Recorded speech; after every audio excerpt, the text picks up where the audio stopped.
Greetings,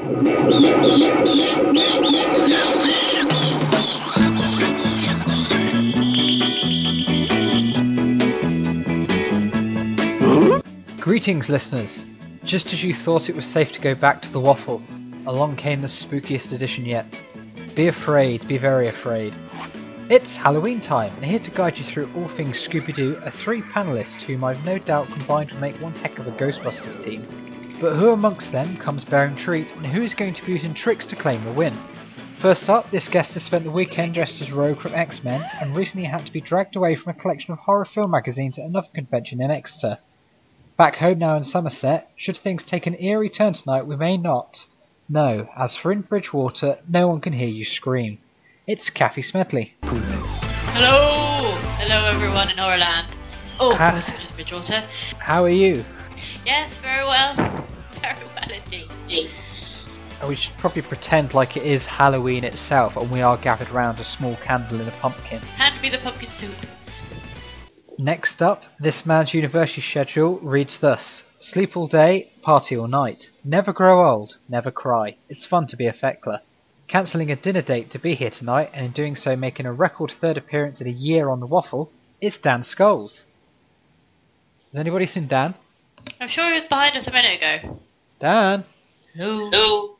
See, usually it's the one at the back that gets picked off first, but in this case it's the person in the middle. We must have all been distracted. Where's our final guest anyway? Let's find her. Our final guest takes no prisoners on the show with her witty put-downs and tough verbal jousting. She's now a former champion and will be hungry to claim today's win. Other guests beware, she will tear your soul apart.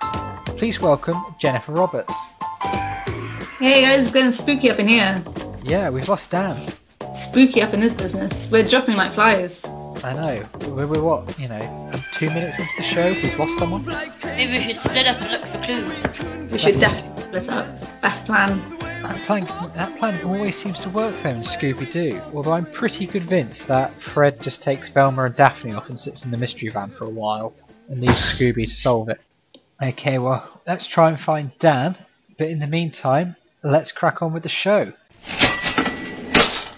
Question 1. Let's kick off by delving into the history of Halloween and exploring the origins and roots of this famous event filled with sweets and shocks, and we'll start with Cathy. We all know the reason for pumpkins, don't we? With it, basically the idea that you put them on your doorstep on the days before and the day of Halloween to, I think, scare away the demons and bring in the good luck to the forthcoming harvest. Because it's pumpkin time. That's when they grow. Pumpkin time. Rename it Pumpkin Time instead of Halloween. Yeah, you get t-shirts that say it's pumpkin time. Stop. Pumpkin time. Very interesting. Jenny, what have you got? I've got all these books on paganism for reasons probably better not discuss because it's slightly embarrassing.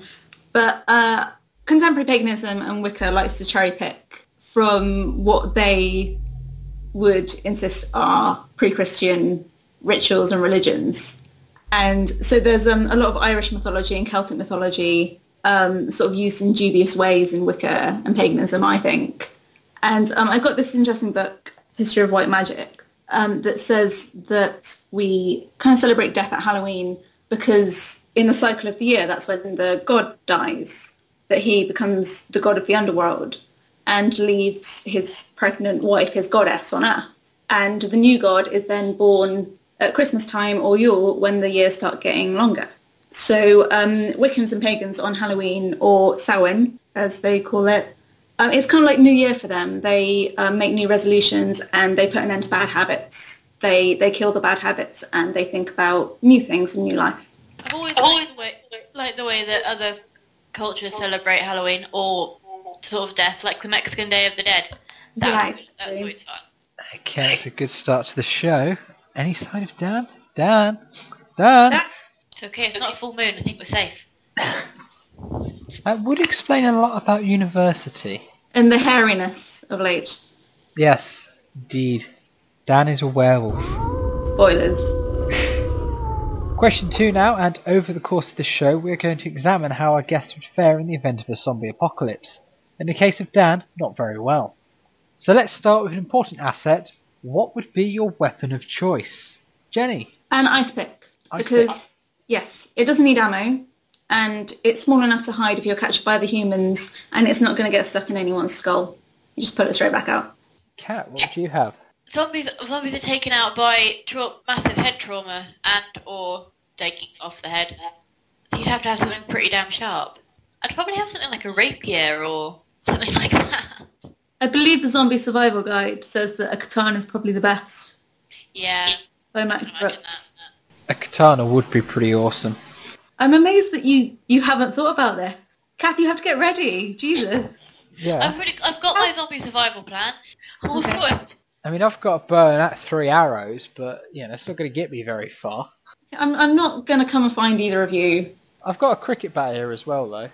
You're not convincing me that you'd be good company. Have you ever played Dead Rising? No. On that, you can use a variety and a great assortment of weapons to take out zombies, including a football and a golf club and golf balls. I mean, nothing sort of quite sort of upper middle class in taking out a zombie by hitting it with a golf ball from your wood. Mind you, if you think about it, a scythe would work very well. The thing you use for cutting down large amounts of wheat and hay. And I'm in the West Country. That is true. That'd be a very good item. Cricket bat, cricket bat's pretty good. A tennis racket with the side. If you've got one of the heavier ones, probably do some damage for the head trauma side. I do like the idea of using farm equipment. You could have a scythe and a sickle. You could be sort of unlikely farmer of death. Just all you need to do, hijack a thresher machine. Frying pan, good old frying pan. If we've learnt anything from Tangled and Doctor Who, yeah. Which Mac has. Definitely. Question 3 now. Every year there seems to be a story about some topical and politically incorrect Halloween costume causing outrage or just several tuts. So let's look at the times when a Halloween costume or prank has backfired. Cathy? Is this for me or just in general? Oh, has a Halloween costume backfired for you or just in general? I was actually looking at a lot of inappropriate themes and things lots of inappropriate costumes recently, sorry. And of course with the outlet of Frozen, the Disney film with the sisters and the talking snowman, there has been a increase in inappropriately themed Frozen costumes. Really? Yeah. It kind of backfired with the prettiness, and now it's more actually Frozen than Disney Frozen. Sounds a bit creepy. Jenny? There have been a few instances of Halloween pranks and decorations backfiring. According to Snopes, in 1990, a teenager pretended to hang from gallows as part of a Halloween hayride and died while he was performing the stunt. There's something wrong with the harness. And 40 people went past who was up there for about a day, and it took ages for them to notice. I don't know if you describe that as politically incorrect. It's wrong in all kinds of ways. Apparently this has happened a few times. Teenagers playing pranks, and the noose is somehow tightening, and everybody just thinking it was a joke or a decoration. Creepy. It's, it's dedication to the spirit of the thing. Anybody seen the one from this year, which is the politically incorrect costume, the Ebola patient? Oh, I didn't see that one. I did see a lot of blackface. A lot of Ray Rice. Yeah, the NFL player who's been suspended for battering his wife. Oh no. That's a theme for a lot of couples. A lot of white couples. Yeah. I read a tag with a hashtag that said that violence isn't funny, but my costume is. So yeah. No. And last year it was Trayvon Martin costumes. Mm-hmm. Didn't they have... I don't remember. They had some really bad ones last year as well. Yeah. Last year's one was the Asda mental health patient outfit. Oh yeah. Yeah. Which didn't go down particularly well. Like the proverbial... Sorry, Cathy. Like a sack of stones, I think. Definitely. They packaged that so differently, though. They could have called it psycho murderer or just or kind of escape killer, not mental patient. It's too broad. Too many of us in that category. It's far too stereotypical. in a kind of way it's viewed. Okay, on to question 4 now. And whether it's remote or urban, horror and Halloween can take place anywhere at any time. But what is the scariest place to visit? Jenny?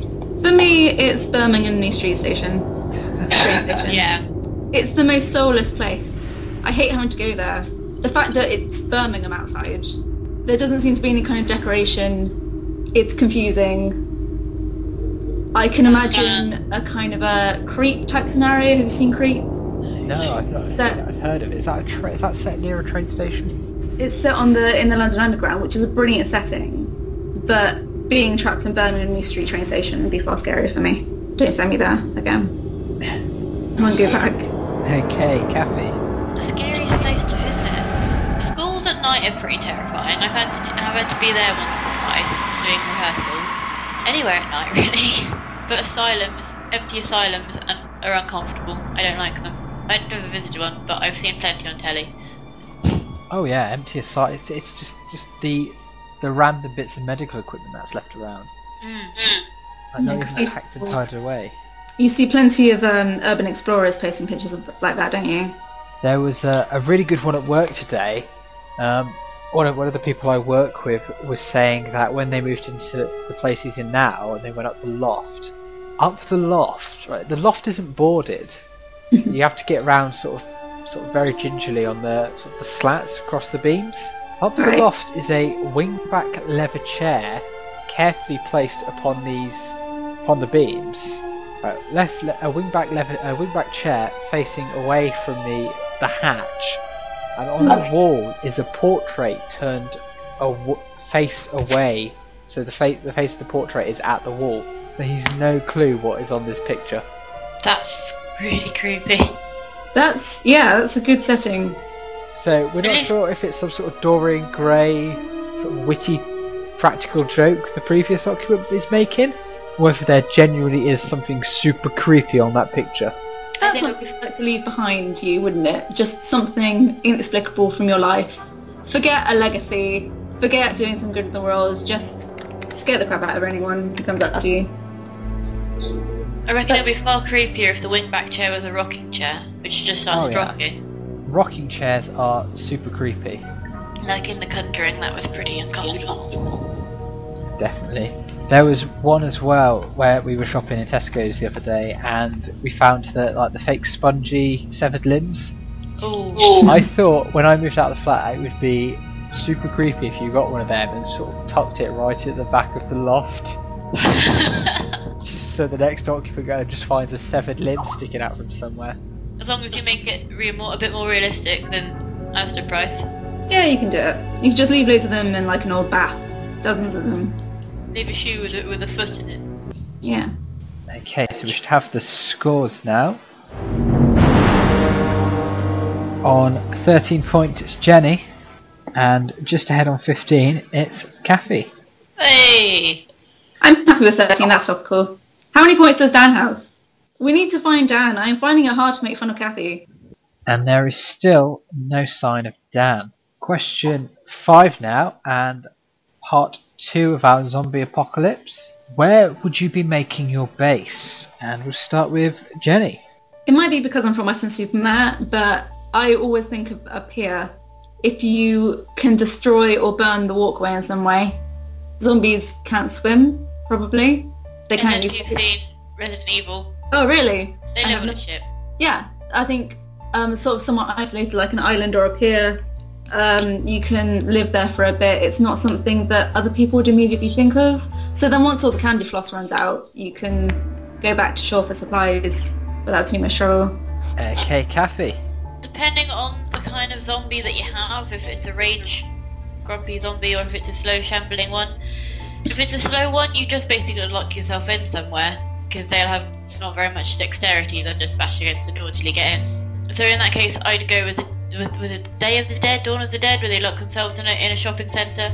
I've had a lot of people from Falmouth say Trago Mills. Trago Mills is the bomb. That is where you want to go stay in a zombie apocalypse.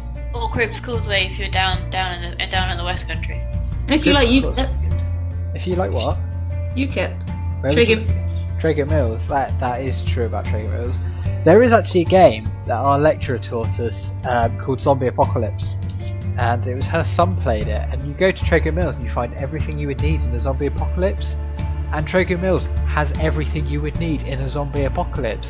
It has got your ice picks, it has got your food, it is on a pier. One side of it is surrounded by water, the other side obviously is the front door. But only people. It is brilliant. Although I have to say the Asda in Falmouth is probably quite good as well, because you've got that second floor with the escalator. You have. So you just shut those off and block them up with trolleys, because the trolley's magnetised to the thing. That'll slow them down. The biggest problem is always going to be other people, though. It's going to be motorcycle gangs. Yeah. Cannibals. Mad Max style. And everyone's going to go to Trago Mills. Everybody knows that's the best place. Best place to go is Trago Mills. I'd be on my pier. I'll mount machine guns on the telescopes. Nice.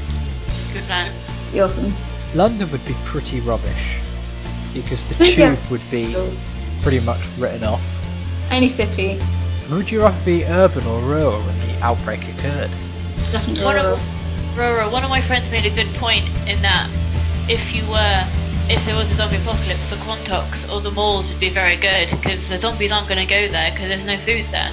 There's no food supply, so just go camp out on the malls somewhere with loads of food. Yeah, probably somewhere with good visibility. Top of the Pennines. Or if you can find some kind of castle or fortress that was built for that kind of situation, except it was, the Normans instead of zombies. Glastonbury Tor. Yeah. Glastonbury serves two purposes now. What's the other purpose? Concerts. You can always go down into Glastonbury for your herbs and amulets during the zombie apocalypse. Yeah, there's not much there, weapons-wise. Okay, question 6. Simply put, who or what is the greatest literary or cinematic scary thing? Kathy. It's got to be Bela Lugosi, hasn't it? The ultimate vampire. All the guys that played Nosferatu in Nosferatu. Because they started the whole thing off. Creepy, backlit vampires, children of the night kind of things. Not ever covered? I like that. I'm just thinking, without them, the whole horror movie genre wouldn't have gotten started. Unless you count one of the very first horror films, which was the 1917 from Le Mans or something? Okay, Jenny, what would you say is the scariest creature, monster, thingy? I'd say broadly anything that used to be human, but if I had to narrow it down, it would be zombies. I think the most successful monsters reflect on society's fears, and I think the best zombie films are when it's very, very contagious and when the atmosphere is hopeless, because zombies are all about what we will become. It's all about the inevitability of death, and not just a physical death, not just rotting flesh, but a kind of mental death as well. Like, a lot of people have said that Romero's films are sort of about the mindless corporate consumerism. We all think of ourselves as so unique and so civilized. We don't want to be mindless. We don't want to see our own deaths. And zombies are a big thing for me, because that was my main thing as a child. I used to be absolutely terrified zombies were going to come and eat my family. Anyway. You make a good point. Like in 28 Days Later, that sort of mindless attacking. Yeah, you can't get any less civilized than sort of shambling around with your bowels hanging out and trying to eat your friends. Nice. It's a horrible thing to think of becoming. However, there is a good point raised with 28 Days Later, because what's brilliant about that film is, who is the biggest monster in that? Is it Christopher Eccleston, or is it the zombies? Yeah, there's always this reflection on losing one's own humanity, even if one doesn't become a zombie in these films. And also the sense of apocalypse, the breakdown of society. So not only the death of the individual, but the death of a whole civilization, the death of the world. And I think that sort of taps into our fear that the world is going to end one day. I think there's a good point raised. I know they're not exactly zombies, but in the film The World's End, with Simon Pegg and Nick Frost, where they go back to their hometown and everyone's, what are they called, blankers? I think something blanks, and it's becoming monotonous and exactly. and dull, and the shells of their former selves. Yeah. Kind of like zombies, but with more personality. Yeah, I think that is a legitimate fear. anything that can grasp something like that will be remembered. And no matter how much it gets parodied, no matter how old it gets, I think people will always be afraid of things like zombies for those reasons. Yeah. Okay, question number 7 now. Having studied it at university, I can safely tell you that Frankenstein is about so much more than just the monster. So give me a theory or criticism behind a work of horror. Cathy?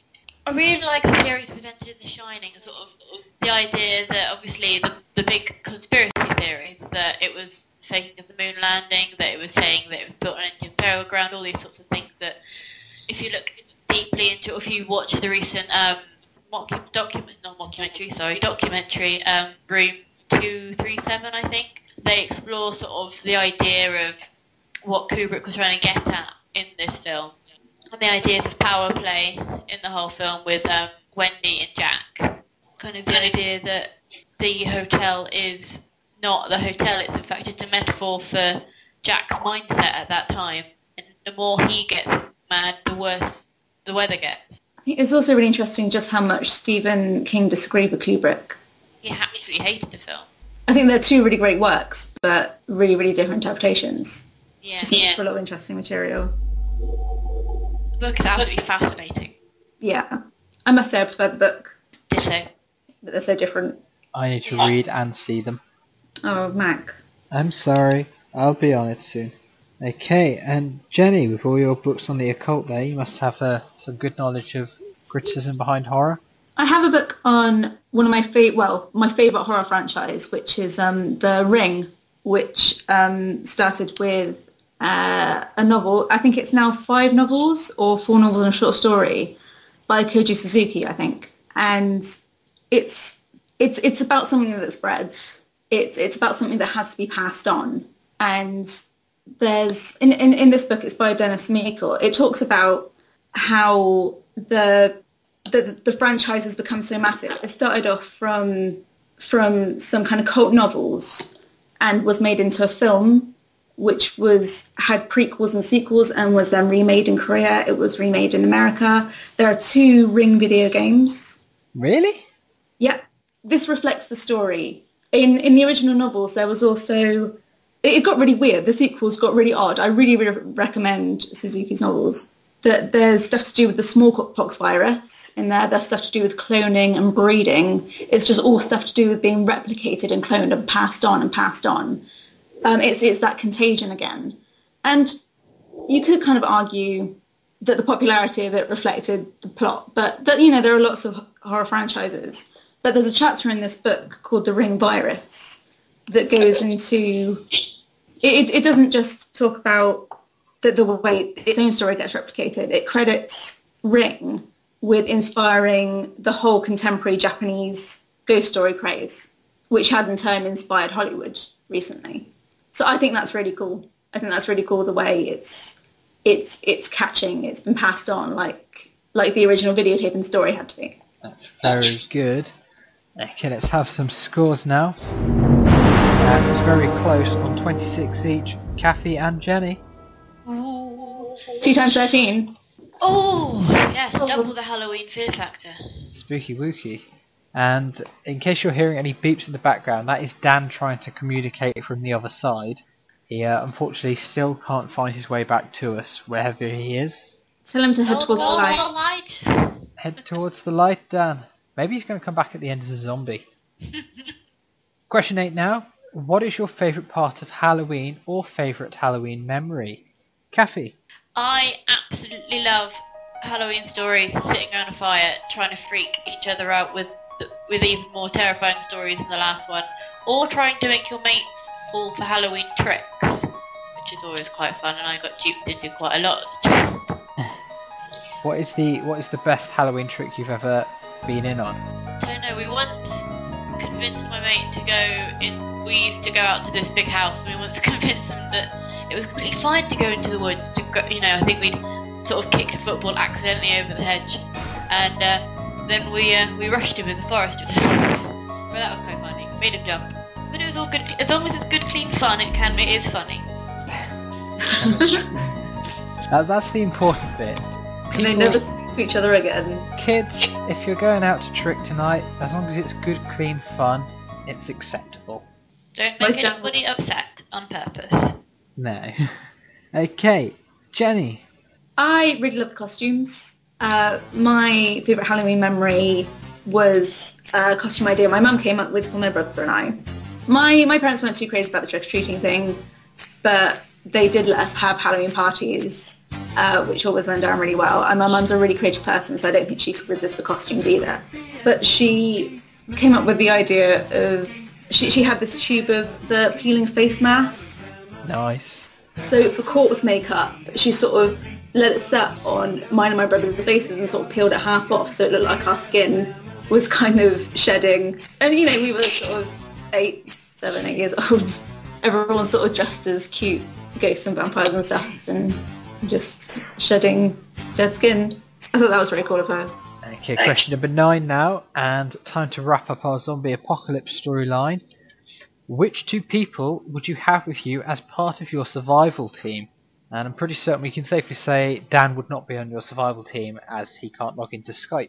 So, Jenny. From The Walking Dead, 2 characters, Daryl Dixon and Glenn Rhee. And I would like to say that it's because Daryl's very strong and Glenn's very fast, but that's not the real reason. I don't think anybody would believe me if I tried to justify it. The penny has dropped. Okay, Cathy, who are your members? I'd say Kaylee from Firefly. She's an excellent engineer, and you need an engineer at the end of the world. And probably Dr. House or somebody extraordinarily medical. I love these choices. These are brilliant characters. Bonus points for dual state. Damn straight. I never thought an engineer there. I always kind of thought, well, just abandon technology. But if you had someone who could build a spaceship, then, you know, just hover around the planet's atmosphere till the zombie apocalypse issue has disappeared, and then land, go on. this planet off. See, I would still have Jimmy from university, my old flatmate, because he's doing evolutionary biology, so he would know he'd be able to find a cure. Not only that, I did have a dream at uni as well that we were fighting zombies off in a bank with shotguns, and then we got into a blue mini and drove away. But what was weird was 6 months later he bought a blue mini. Was it a dream or was it a premonition? Either way, there is a blue mini now. No shotguns and zombies yet, but, you know, 1 out of 3 is not too bad. And so, as we come to our final round on this edition of the show, this week it will require our guests to present the details of a horror film, which their opponent will have to decide whether it is true or false. So, who will survive this final round and what will be left of their waffles? Cathy, you're slightly ahead at the minute by a point. So, would you like to go first or second? I'll go second. Okay, so Jenny is up first. Okay. From the depths of IMDb, I found The Curse of the Easter Mummy, 1991. It was directed by Simon Raisberg and starring Bridley Henley, and it's about a kind of small Christian town. They're having their Easter celebrations in America, and archaeologists also happen to bring a mummy to a museum as part of an exhibition, and it comes alive and terrorizes the town. And at the end, I'm not sure, but I think from the message boards they end up crucifying him. They end up crucifying the mummy at the end.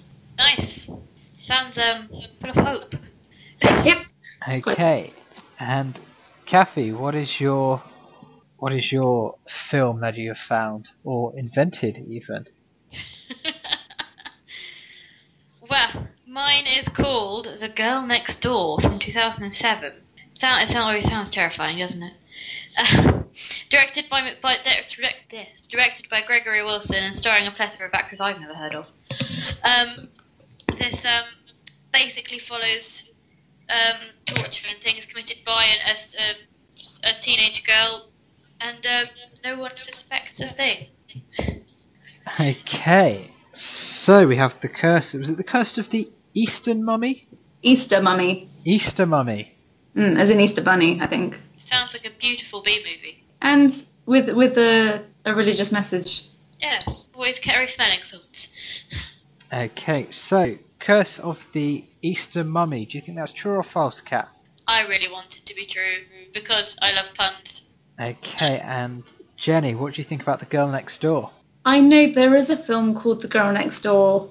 It was based on a novel that was based on a horrific true story, but it's not as you described it. It's more like the torture was done on the teenage girl than the other way around. There might well be another film called The Girl Next Door, but I'm going to say false. Okay, so it's very close as well with the bonus points added on. Curse of the Mummy, is that true or false? That is false. I had got a lot of fun making that. 2 points to Jenny there. Okay, so this could be quite interesting. The Girl Next Door. Kath, is that true or false? It was false. I was trying to trip you up. Did you do that on purpose? Because I'm evil and because it's Halloween. Yeah. I'm glad about my knowledge of obscure and horrifying crimes in entertainment. So, fantastic final round there for Jenny, and as you say, your knowledge of horrific crimes has finally paid off. The scores on the doors, as they stand: Cathy on 36, Jenny on 40. Me. This year's Halloween Waffle Special winner. It's good to know that there is compensation in scarring myself for life. Don't read The Girl Next Door. No, if it helps, there are worse films out there. Funny games, that's pretty dark. Dead Girls are pretty bad. Spit on Your Grave, that just sounds like a horrible film to watch. Oh, bless you. I remember that coming out. Black Christmas, is that a Halloween film or is that a Christmas film? I can't decide. It's both. It's both. Beautifully 70s though. It's just festive. I know. Yeah. I'm just trying to think of other horror films we could just randomly name here at the end. Aliens. Devil's Rejects. Watch all of the Ring things. They're really cool. We did actually end up the other night on Amazon. We ended up putting on Strippers versus Werewolves. It was awful. Don't waste your time. Pardon? We were talking about this before the show. Support resurrection of good horror. Yes. Not The bad Omen. horror. Rob Zombie's version of Halloween is very good. I liked House of Thousand Corpses. I haven't seen that yet. The Thing. The Yes. 1980s version of The Thing. Does Old Boy count? Just extremely violent. I need to see that. It's on my watch list. Wonderful. Original version of Carrie is far superior to the Chloe Moretz version. The original. I haven't seen the Chloe Moretz one, but she is far too pretty. I agree. Watch it and you'll exactly see how well she doesn't fit. Sissy Spacek was too pretty, but even then she had a bit of a strange otherworldly look to her. You could see that, okay, maybe she'd be made fun of. Yeah. But in the book it says that Carrie looks like a cow. Oh yeah. Good book too. Okay, so that brings us to the end of this Halloween special, in which we've literally lost one of our guests. But thank you to Cathy Smedley and Jennifer Roberts for surviving to the end. No worries. There's been much trepidation. We shall be back at Christmas time with our Christmas special, where hopefully we won't be losing anybody to Santa. Because then we can't work that into the theme then. What, if we lost a guest? Yeah. If they came back, it'd be like Miracle on 34th Street. That's very sweet and optimistic. I'm full of hope on this Halloween special. But Dan's not back. We haven't resurrected him. That is true. Will Dan surface? Who knows? And on that bombshell, thank you for listening, and good night. Bye!